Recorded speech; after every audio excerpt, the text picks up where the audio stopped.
The deadliest residential fire to hit New York City in at least a quarter century swept through a Bronx apartment building Thursday on one of the coldest nights this winter, killing 12 people and leaving 4 more fighting for their lives, city officials said.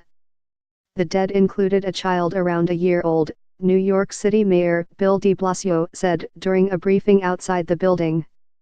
"We may lose others as well," he added. Fire Commissioner Daniel Nigro called the fire historic in its magnitude, because of the number of lives lost. Excluding the September 11 attacks, it was the worst fire in the city since 87 people were killed at a social club fire in the Bronx in 1990. "Our hearts go out to every person who lost a loved one here and everyone who is fighting for their lives," Nigro said. The blaze broke out on the first floor of a 5-story building just before 7 p.m. and quickly ripped through the roughly century-old structure, which stands in a row of similar apartment buildings a block from the grounds of the Bronx Zoo. Tenants of the building, a mix of native New Yorkers and Latino and African immigrants, scrambled down fire escapes. But the flames moved so fast, spreading through every floor of the building within minutes, that many never made it out of their apartments. The cause remained under investigation.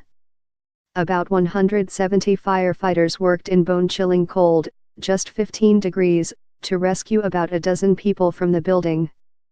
Water sprayed from hoses froze on the street.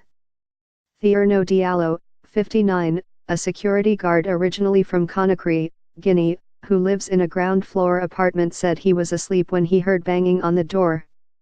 "It took him a moment to realize what was happening. Only when I heard people screaming, 'There's a fire in the building,' he said. I heard somebody, 'Oh! Fire! Fire! Fire!' He ran out in his bathrobe, jacket and sandals."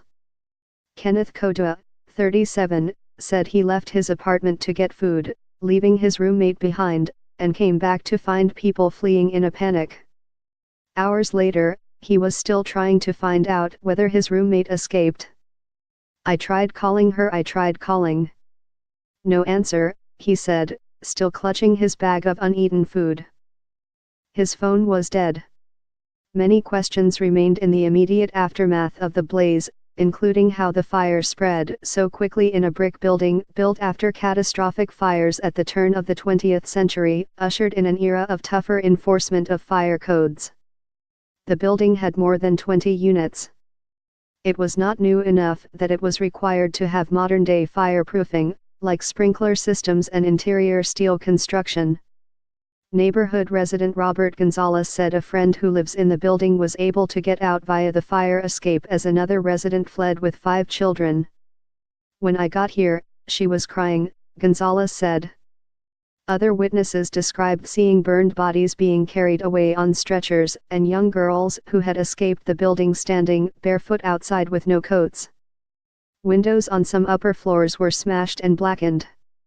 Displaced residents wrapped in Red Cross blankets were staying warm on city buses, brought in to provide heat.